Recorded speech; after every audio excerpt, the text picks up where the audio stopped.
The sun was low, hanging like a tired lantern in the sky, casting a golden hue over the quiet streets of Pine Hill. It wasn't much of a town, just a handful of houses lined along the main road, the occasional car passing by in a steady, unhurried flow, and the distant chatter of crickets starting their nightly song. Life here, for the most part, was simple. People knew each other, waved as they walked their dogs, and the scent of fresh bread from Mrs. Ellis's bakery wafted down the road in the mornings. It wasn't the kind of place where you expected anything out of the ordinary. Jack Thompson, the town's mechanic, had lived in Pine Hill all his life. His family had a house at the edge of town, a small 2-story building with a creaky porch swing that he often found himself rocking back and forth on in the evenings after work. Jack was a big man, broad-shouldered with weathered hands that had spent years turning wrenches and fixing the engines of the old trucks and cars that rolled through his garage. His face, marked by a few deep lines and a few too many days spent working under the sun, wore a constant air of quiet contentment. There wasn't much excitement here, and Jack liked it that way. His routine was his comfort, waking up early, having a cup of coffee with the same people at the diner, heading to the garage, then coming home to the same empty house each night. The town's streets, framed by towering trees that reached toward the sky, seemed to disappear into the woods on either side. Pine Hill sat at the edge of a deep forest, one that locals often joked about but rarely ventured into. The woods, thick with towering pines and winding trails, seemed to stretch endlessly, their secrets kept far from the curiosity of the townspeople. No one talked much about the woods, not unless it was in the quiet, fleeting moments after dark. But on a day like today, the woods felt far away, almost like something in a story that didn't concern anyone here. Jack didn't think much about the woods either, not as he wiped the grease off his hands and closed up his garage for the night. But there was something in the air, a slight chill in the evening breeze, that made him pause as he locked the door. It wasn't the kind of chill that you'd expect for a late summer evening. It wasn't enough to make you shiver, but it was there. The trees loomed just a little too close, the shadows stretching a little longer as the sky darkened. Jack didn't know it yet, but things were starting to shift in Pine Hill. Changes were coming, slow and steady, like the creeping fog that would eventually settle in, unseen but inevitable. Jack stood on the porch for a moment longer, squinting at the sky as the last traces of daylight faded. The street lights flickered on one by one, casting pools of yellow light on the sidewalk. It was the same as any other evening, but something about the quiet felt different. He couldn't place it. Maybe it was the way the wind shifted through the trees, or the fact that, for the first time in years, he noticed how thick the forest felt, how much it seemed to press against the edges of the town. He made his way inside, locking the door behind him. The house was still, the hum of the refrigerator the only sound in the kitchen. His boots scuffed lightly on the wooden floors as he moved to the back of the house, flicking on the lights. He lived alone now, ever since his mother had passed a few months back. Her absence had made the house feel emptier, but the routines were still the same. It was hard to imagine that much had changed in Pine Hill over the years. No major events, no new faces, just the same old things repeated year after year. As he made his dinner, a simple plate of eggs and toast, he thought about the last few weeks. It had been quiet, quieter than usual, if that was even possible. People in town had been walking around with their heads down, not engaging as much. It wasn't exactly strange, but Jack noticed it. There were fewer conversations at the diner, fewer friendly chats in the yard. It wasn't like Pine Hill was known for being bustling, but it had always been a place where people said, "Hello." Dinner finished, Jack sat down on the couch with a glass of beer. He turned the TV on, but kept the volume low, his mind wandering. Outside, the wind picked up again, brushing against the house with a soft whisper.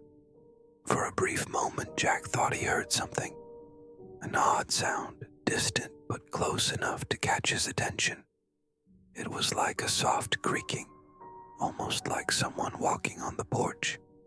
He frowned and set the glass down, his gaze shifting toward the front door. He wasn't sure why, but something urged him to check. He stood up slowly, walking to the window. The porch was empty, as it had been all evening. The trees, dark and still, swayed in the wind. Jack shrugged, half embarrassed by the thought that had crossed his mind. It was just the wind, nothing more. He turned away from the window and moved back to the couch, trying to shake the feeling that had settled over him. But it didn't leave. It lingered, quiet and unspoken, just beneath the surface of his thoughts. The house seemed a little too quiet now.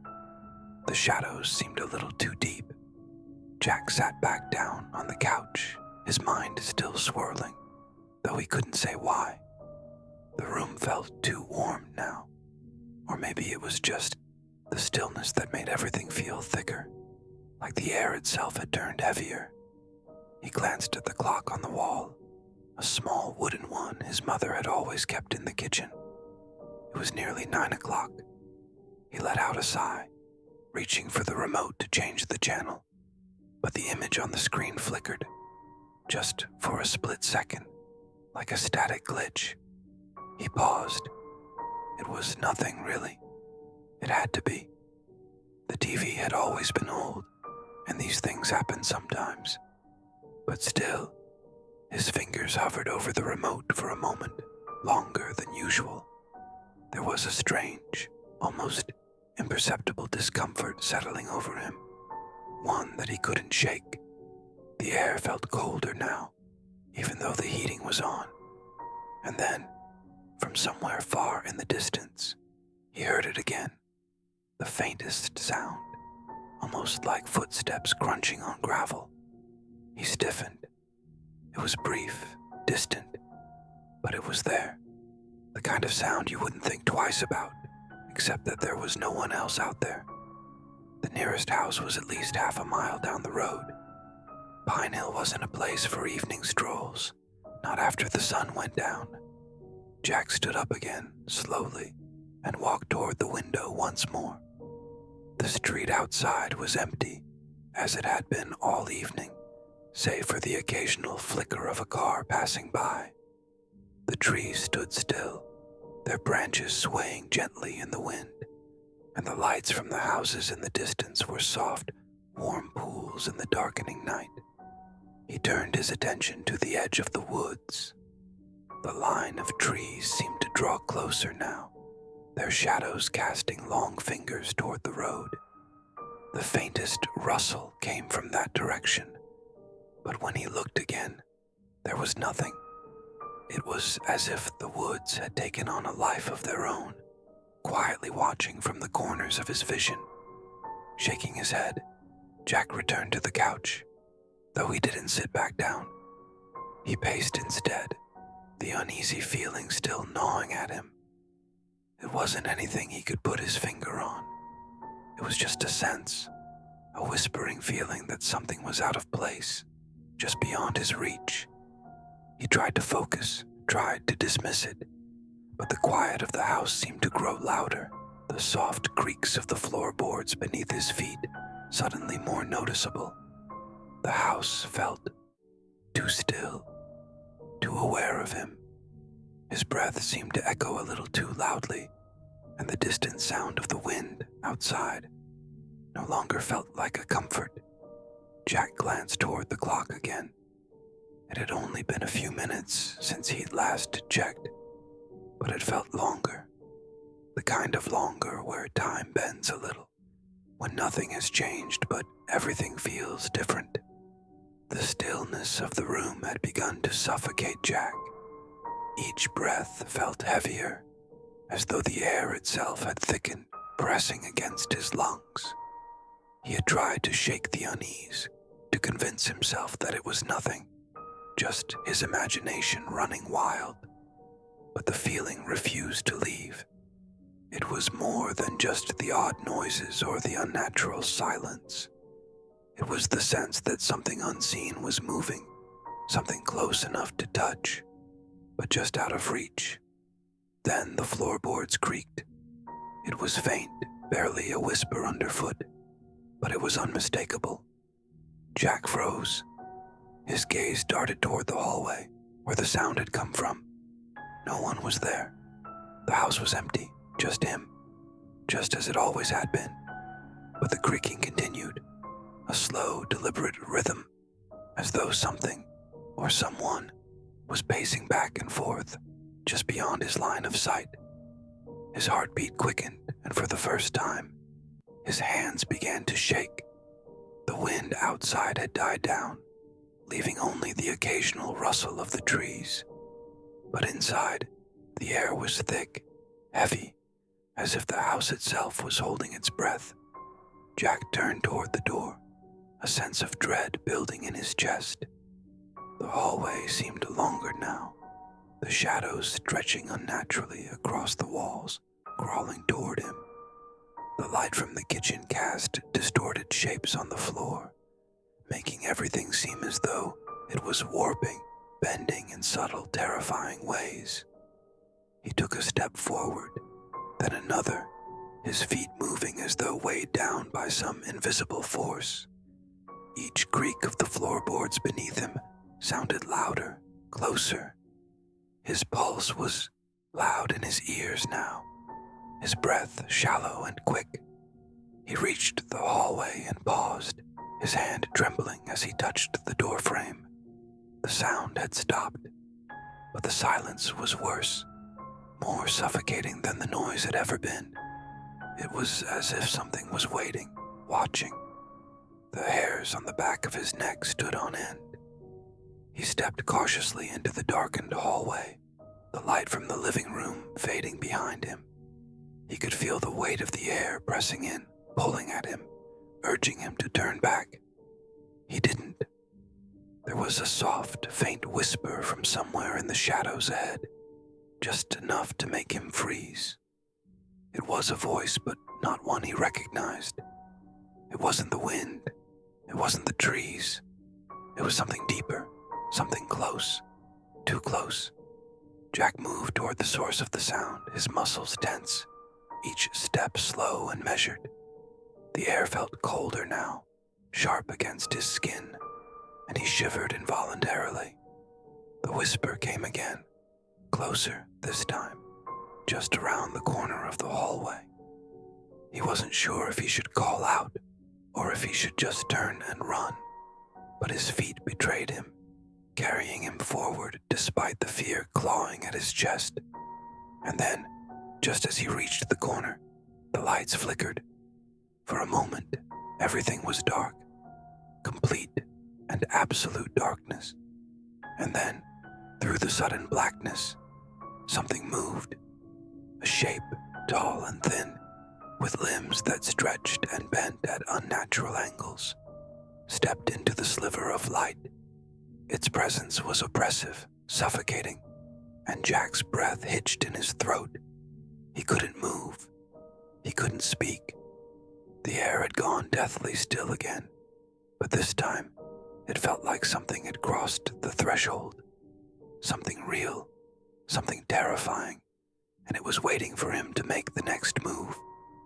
The shape in the darkness moved again, its limbs stretching impossibly long, bending in angles that shouldn't have been possible. It was like watching a shadow twist and sway, but darker, more solid, its form a grotesque mockery of a human body. Jack's pulse thudded in his ears, drowning out everything except the frantic rhythm of his heart. His legs were frozen, stiff with terror, as though his body refused to cooperate, paralyzed by the presence in front of him. The figure's head tilted to one side, and for a moment, Jack thought he saw something in its face, something hollow and deep, like the dark recesses of a forgotten grave.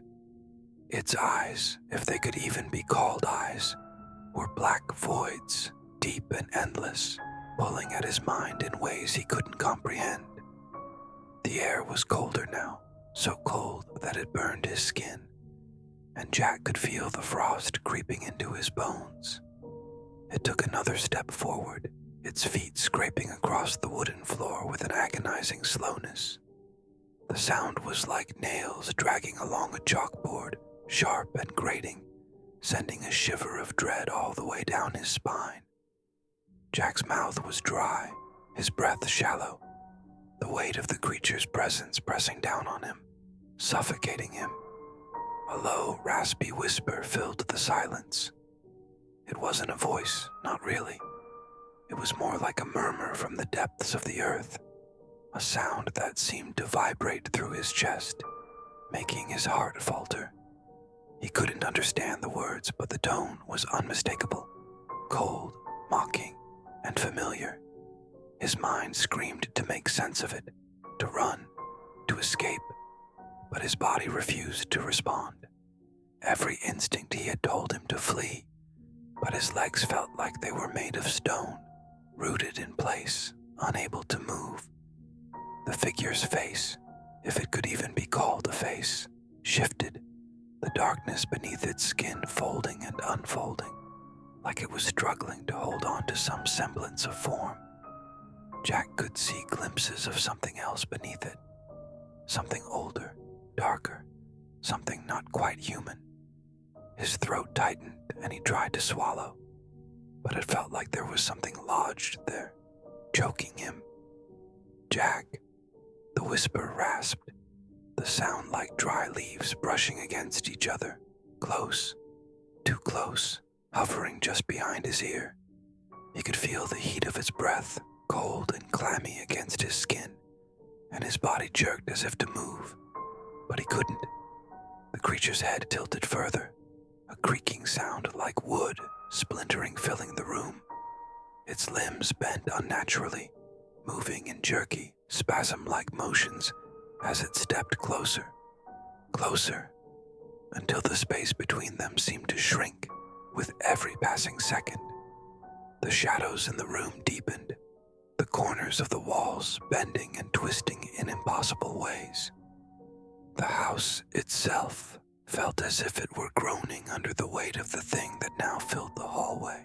Jack's hand moved instinctively to his chest, clutching at the fabric of his shirt, trying to calm the rising panic that threatened to overtake him. His breathing was shallow, ragged, and his legs were finally starting to give way beneath him. But still, he couldn't move. The darkness pressed in, the figure before him becoming clearer, its jagged edges and shifting form growing more distinct with every breath he took. It was no longer just a shadow. It was real, standing right in front of him, and it was waiting for something Jack didn't yet understand.